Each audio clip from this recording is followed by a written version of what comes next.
Hello everyone. Today we are going to do a pre-C exercise which is usually asked in your competitive exams relating to legal field. So first I am going to read this example of pre-C, example of passage, and thereafter how to write the pre-C. Usually pre-C consists of 1/3 length of the original passage. तो आपको ये ध्यान रखना है कि प्रेसी जो होता है वो ओरिजिनल पैसेज का लगभग 1/3 होना चाहिए। The passage is as follows, you have to read out with me. The fundamental rights of freedom of press implicit in the right of freedom of speech and expression is essential to political liberty and proper functioning of democracy. The American Press Commission has said freedom of press is essential to political liberty. When men cannot freely convey their thought to one another, no freedom is secured. Where freedom of expression exists in beginning of free society and a means for every retention of liberty are already present. Free expression is therefore unique among liberties. The Indian Press Commission has also expressed a similar view. It says that democracy can thrive not only under the vigilant eye of its legislature, but also under the care and guidance of public opinion. And the press is par excellence, the vehicle through which opinion can become articulate. Unlike the American Constitution, Article 19(1)(a) does not expressly mention the liberty of the press, but it has been held that liberty of the press is included in freedom of speech and expression. The press has no special right which are not to be given or which are not to be exercised by the citizen in his individual capacity.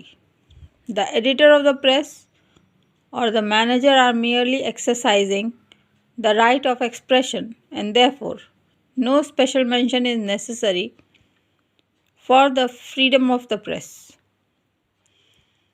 The liberty of the press as defined by Lord Mansfield consists in printing without any license, subject to the consequences of law.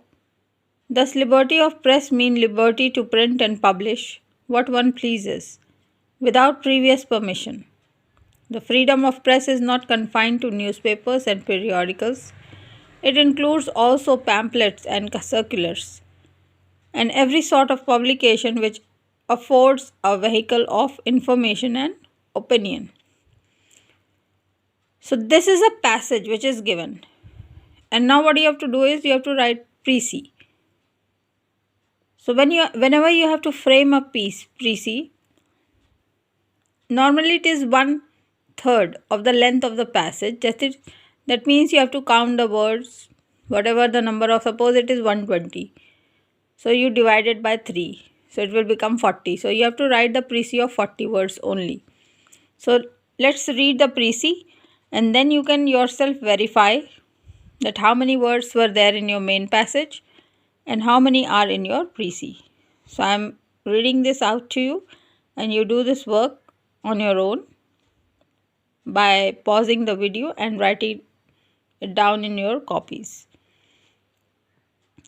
For proper functioning of liberty and democracy, fundamental right of freedom of speech is essential. The public opinion can be utilized as guidance to thrive to democracy. Hence, freedom of expression exists there, beginning of a free society. The Indian Press Commission as well as American Press Commission have also stressed upon freedom of press, which deemed to be essential to a political liberty. Through press has no right which are not given to citizens in this individual capacity, but The editor or the manager of press are exercising the same right of expression. The liberty of the press means printing anything without any license or previous permission. It includes not only newspapers but also pamphlets, circulars, and every sort of publication. So the main points are picked up from the passage to frame the précis. So you have to highlight, you have to underline the main points, omit the ones which are not so important, and then frame out the précis. So I hope this video is going to help you out in your preparation for your law exams. Keep watching. Bye bye for now.